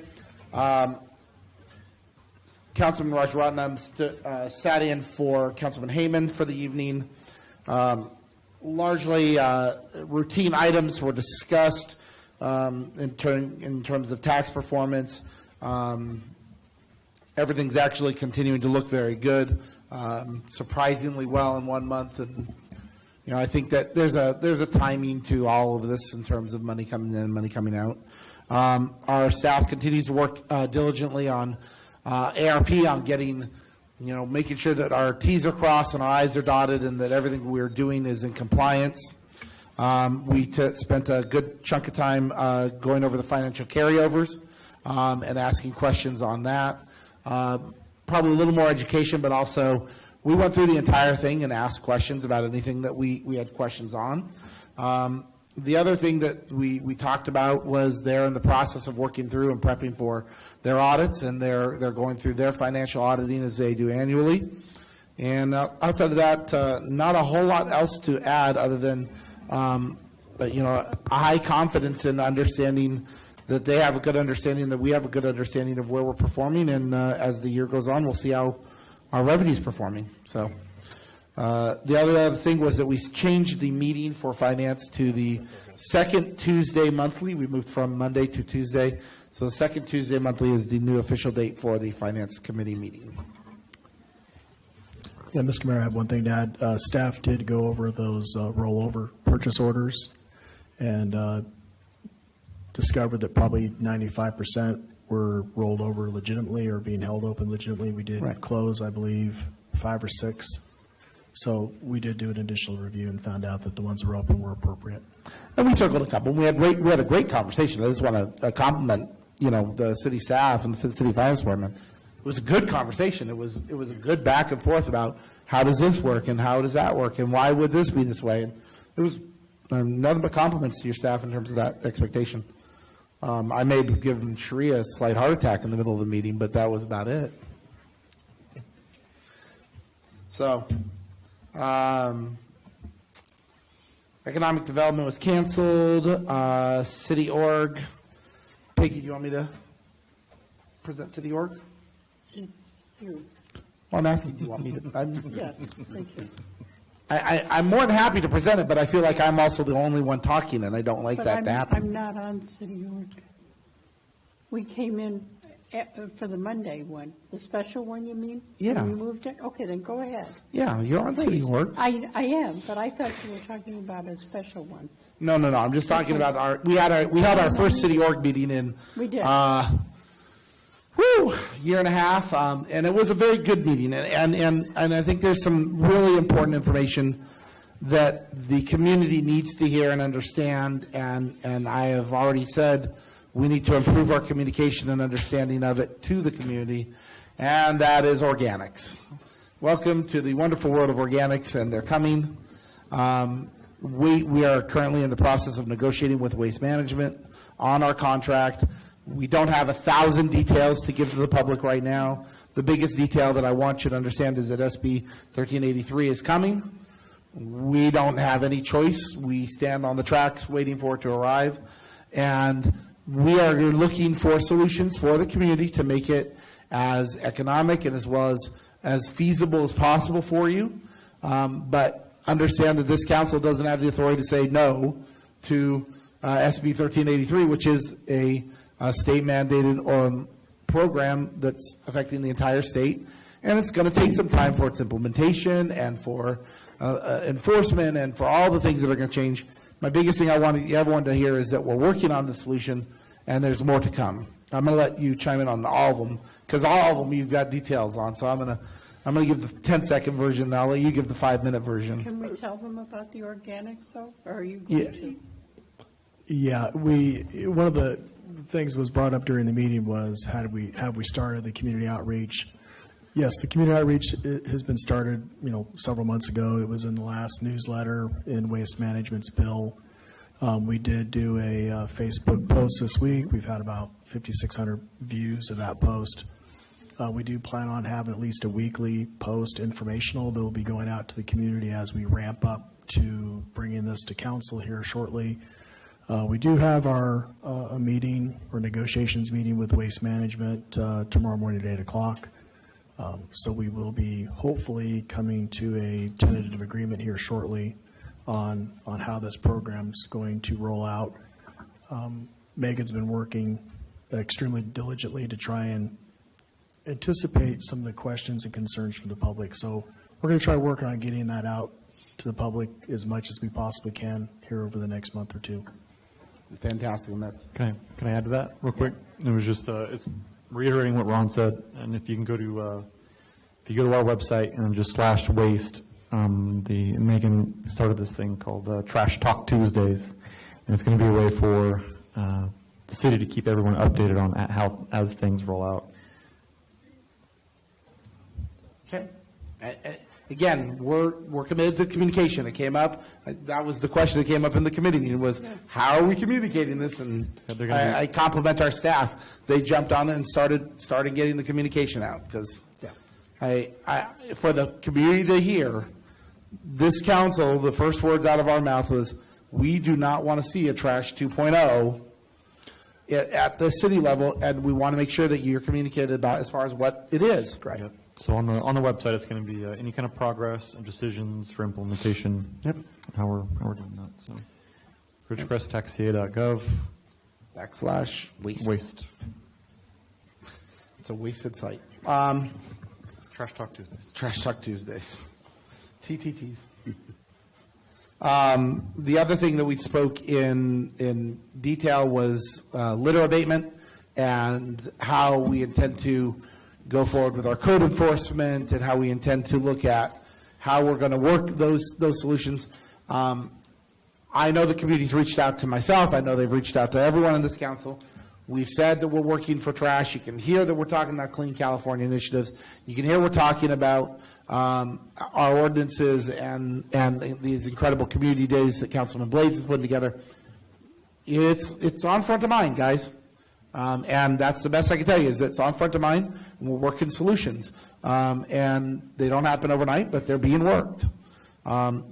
the code enforcement and the dump fees that we're going to be able to put into place for public works as well as for the code, those are going to help. We're going to make progress. And then the last one that we spoke on in detail was understanding the scope and understanding of the fire service and what's coming at us from the fire service perspective, what it's going to mean to the city in the long run, how we're working to provide that information to the community, how we're looking at both solutions and alternatives. But the fact is that we have a bill coming due in our fire negotiation with the county that is not going to be avoidable. Right. I did meet with Chief McLaughlin. I met with Chief Duncan from the fire department, his staff, last week. I do believe we reached a tentative agreement on the contract. I plan to bring it to council the second meeting in January, primarily because I believe the community is a little distracted at this point in time to be hearing about fire services. Most people begin to take a lot of time off around Thanksgiving holidays and Christmas, so it's appropriate to bring it to council in January when we can have a little more participation or understanding what's going on. Our current contract doesn't expire until the end of June of 2022, so we'll actually be approving the contract 6 months in advance. So there's really no urgency to do it now. And this will give us time to coordinate with the fire department on how we roll out some of the messaging on the new contract. And it is a significant and again, to the community, I promise you, the staff is working diligently and hard on your behalf to get these things, as beneficial to the city, as well as having solutions on how we make sure that we not only take what is a challenge, but we turn it into an opportunity. And that's a really important message. Challenges and opportunities is what we're going to be bringing to you in the years to come, in this year coming. The only other thing was City Org is scheduled now for the first Thursday of the month, and we will be continuing to meet ongoing as there's obviously several issues at play right now. Okay, that was it for City Org. Infrastructure. You want me to go? Yeah, sure. Okay. We had our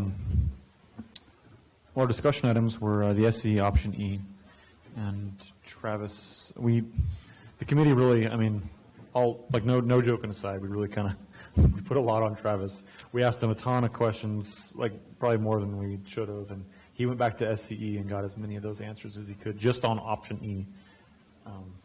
I guess I had a lot of coffee or something that night. But he okay, yeah, well, let's give Levette the credit. Anytime we can quit giving you credit would be nice. Roger that. So he did provide us with, and I need to turn this over to staff to get this out on Facebook, a map of lights that are going to be replaced during option E. Now, what I did not, there was a lot I didn't know about option E because I think it went through council before my time. I don't know, Scott, maybe, or Peggy, it was maybe during your time a ways back. But I wasn't aware of the full details. That is that it's a pilot program that we signed on to, and it was it's going to be a good thing for Ridgecrest all the way around. It saves money, but it's going to be option E is where all the lights are going to be networked. They're going to be dim during certain hours and bright during certain hours. It'll save energy, save the city money. It's going to be a good thing. By beginning November, I don't know. I don't know how we could really bank on that, but let's just say by the end of the year, SCE has told our staff all these lights will be replaced, and when they start replacing them, it won't take long. When that's going to start, I'm not sure. They're going to replace them all with LED lights in that 3,000 Kelvin range. So it's absolutely. Yep. So that was the option E update. Then we went on to street lighting on Downs. Basically, that's in the works. Staff is just waiting for some plans to get back. Is that right? Through Wildan.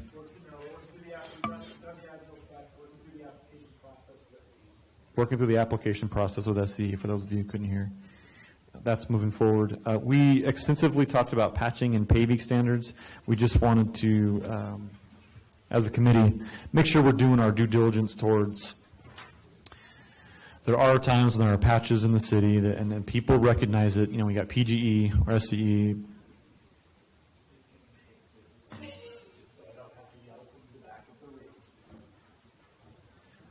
Or other utility companies, they'll cut holes, and sometimes it is people, they want to know, why has the patch failed, or what's it look like? Within a year, those are all guaranteed, usually by whatever utility company that is. That's what we got out of it. We then went on to debate and hammer back and forth about, is there any way the city could make that go longer? No. Basically, after a year, we own it. That's kind of how I see it. I'm summarizing a lot of discussion, but that's just the way it is. And the truth is, there's not a lot of teeth to do much else about it. We know that, like, local utilities, like the water district, will go out of their way to like, if they see something wrong with a patch they did, they'll go out of their way to get in front of it and try and fix it anyways, even if it's past that year. But I think with PG&E and SCE, we can't always expect that. So there are, there's ordinances in place to assist us, but it is what it is, and our public works director is on top of it. The only thing that we are not fully on top of that came out of the meeting is that there is no way we could possibly go around and inspect every single one of them as they're put in, because there's something around 400 per year. I had a question to staff, could they bring up with the police department, whether it's the chief or, I said Captain Tucker at the time, but go back to the chief, the new code enforcement, could they take the time to go around and look? Are they already going to be busy? Yes is the answer, I'm sure of it. I guarantee you their dance card's going to be full Sure. when we get the second one on with trash and all the backup for codes. That is the answer I expected, but I thought, hey, why not bring it up during one of your staff meetings so that Jed can say no? But either way, I just wanted to know.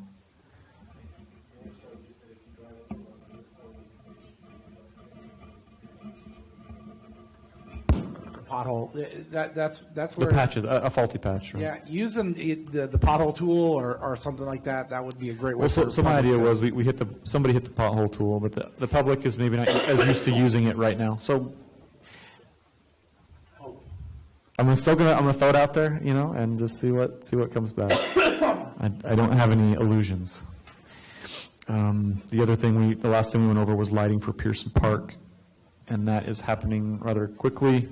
We even got a bunch of, I don't have the data sheets with me, I took them out of my binder, that is on the lights are going to be put in. I had some questions for Narissa. I'm not sure how much we want to dig into it, but maybe I'll throw it to you guys. You can ask it during a Parks and Rec committee meeting. That is, what is the light schedule? When do they, for the parks, when do they come on? When do they go off? What do we have written in our ordinances, et cetera? Because these lights are going to be solar. They can be controlled remotely, but that's not really going to be a thing. They can also be motion. So I'm just wondering if we have some really bright, 4,000 Kelvin lights coming on at 3 in the morning on a playground, is that going to bother the surrounding neighborhood? I don't know. Just a random question, but over to you guys. And then we went over staff comments. Travis gave us an update on all the different roads that are being paved, and I think that's all up on the website, right?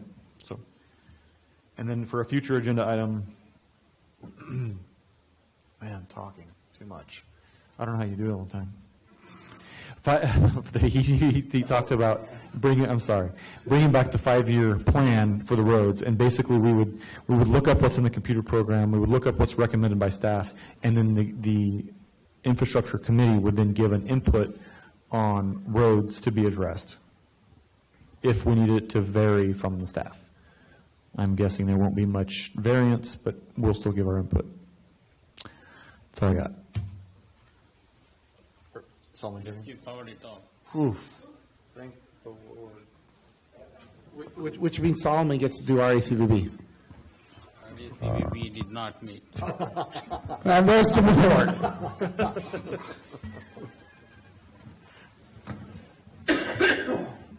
I was referring to being the mayor. You have to talk all the time. Yeah. Just meet a member of my staff and ask them if I carbureted them today. That's when they say I'm rambling, they call it a carburetor. because I'm trying to teach them how to build the engine rather than just whether or not it turns on. Okay, any other committees, boards, or commissions? KernCog's coming up tomorrow, or it's TPOC? It is KernCog tomorrow. Okay. I don't have any on mine. Did you need anything, Travis, from KernCog? Okay. City manager report. Yes, Mr. Mayor, members of council. Staff is planning to bring the ARP items to council during the normal council meeting of November 17th. We'll be spending the next month or so preparing our slides and the presentation to bring forward.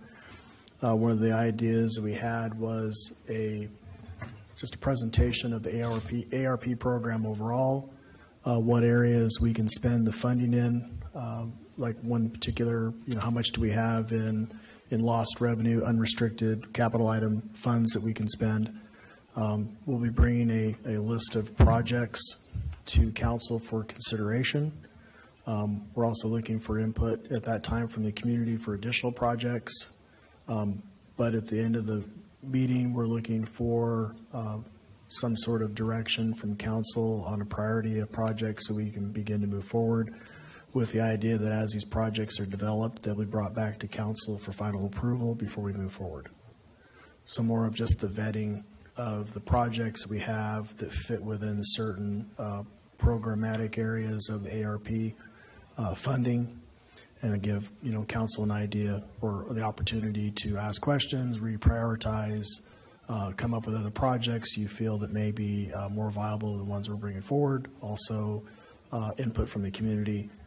As part of this process that we've gone through, we focused some on the response to COVID. A lot of it would be capital projects within the city. Some of these projects involve some of our recreation programs, so we have included the baseball, softball, football organizations in developing some of these projects. We hope to have those groups here during that meeting to express what their support of those projects may or may not be. And so we're not looking to have the ultimate approval, but just the approval to be able to start moving forward on these projects and then bringing them back for final approval. So that was that. We do have a couple projects that you feel are at the priority level as well, right? Correct. We've brought two to council so far. We plan to bring a third during the next meeting. We have finished our negotiations with RACE. We will be bringing a resolution to council during the next meeting to approve an earmark of funding, one to assist in RACE conducting a full build out of the city, as well as additional funding that the city will use to put fiber in our parks, so we can get to the point of where it needs to be in the park, whether to put in cameras or to put in Wi-Fi equipment, but just to be able to get at that last, from the roadway or from whatever location that RACE can put it to the destination point we think is best to put it in the park. So when we do that next project, that the fiber will be there and ready. So that'll be coming during the next meeting. The affordable housing project, we signed all the paperwork over the last couple weeks. That project's moving forward. They pulled their building permits this week, and we expect them to break ground in April of 2022, and this will be 76 affordable housing units. This also comes with a significant number of city projects with that, additional bike lanes, repair of or installation of sidewalks, ADA ramps. So there's a lot of work that comes from the city side of this, as well as some bus purchases and stuff for transportation. So that's moving forward. We did attend, myself and Chief McLaughlin and Megan and Peggy attended the grand opening of the Islamic Center in Ridgecrest on Saturday. It was a very good event. A few of us spoke, so it turned out very well. We are in the process of making several community presentations, primarily to church groups. We do have another presentation this Sunday, and I believe we have another presentation in front of Rotary next week. So we've been slowly but surely working and getting out into the public and making some presentations regarding our survey, as well as answering and giving an update on issues within the city. So that's my report tonight. Let me once again commend you and thank you for making communication a priority for the staff and for this community. I think we're definitely turning a corner in that. Real quick, you probably already said it wrong, but when does the race plan to begin rolling out? Well, they're working right now. They started last week. I believe they will begin to offer services during the first quarter of 22. I did forget to mention they will be here also on the 17th to make a presentation to council regarding 17th or 6th or 3rd? 17th. The same day we'll be approving the agreement. Services, beginning to offer services first quarter of 22. Yeah, what their plan is that as they build out and the service becomes available, they'll offer it in those neighborhoods. So they're not going to wait for the whole 16, 18-month build out before they start offering services. As they get it to certain neighborhoods or businesses and it can go live, they're gonna offer the service. I just want to make sure I clarify that. So we're going to do, you're expecting both race and the ARP workshop on the 17th? I apologize. Okay. I apologize. Thank you. You said it. You got me confused, Mr. Mayor. Yeah. No, it is the next council meeting. 11/3. Yes, We'll see race. correct. Yeah. I am sorry. I apologize. Okay. That was. That's what I thought. I just wanted to make sure that I clarified that we're expecting it coming. Right. Again, thank you for getting the communication out. I know that you and staff members have been out there. We appreciate it. It's so important. Future agenda items. Piggy, I'll let you go first. Anything? I got nothing. Kyle? No? Mayor and council comments. We'll go ahead and start with Kyle. Go. I will not be here November the 3rd. And neither will I. I'm going to be calling in, yes. I will absolutely be calling in. I will be on a plane. No, I have the address. If it was required, I have a special little room they've even given me, so. I guess as we get closer, Rick, I can stay in touch with you, and like if it looks like maybe I'm not flying out till later in the later or earlier, I can follow up. How dare you? Oh, I love it. It's not a problem. We'll have a quorum. Whether mayor calls it or not, we'll have a quorum. To Go Wireless. Okay. All right. Okay. All right. I'd do it just for the value And of to it. change the subject, no. You're losing souvenirs as you talk. I want you guys to know. Honey, I just got to finish this last meeting. Oh yeah, that's gonna go over real well. Just take care of the kid. I'm on a city council meeting on the plane. Okay. Excuse me, sir. Solomon, you have anything? Just want to commend the great job done by all the department heads. I mean, I attend all the meetings, though I'm not on some of the meetings. I see projects coming all the time. Today we heard police department, that gentleman said, but for you, my wife would have died. So police department has been doing a great job. Thank you very much for what you guys do for our community. And then Sherry, you are a good steward of our money. So you take care of things. You know what to do. You want to make sure we are doing the right things. And we are seeing our budget grow, and some of the areas we have exceeded our budget already. So great job on that. And Narissa, you have all the projects all the time. You come up with something new. All good projects though. So thank you very much for your hard work. And I can't speak of Mr. Reed. He has projects all the time. He wants to spend all the money on the roads and the repairs. So great job. That's what public wants to see. So that's what we have been communicating, and Megan is doing a good job on the communication part. So you are all doing a great job, and we are making a difference in this community. So I just want to applaud you on this. Thank you. If I can chime in there, Jennifer Ricketts also, who's working with Megan on the the social media has been doing a bang-up job as well. So thank you to her as well. Peggy? Nothing? Scott? So I'll do the wrap-up, and I don't know what the score is of the Dodgers game. Anybody who knows, don't mention it. Okay. Ripken knows the score. Let's not talk about that as we send you your go-go wireless connection.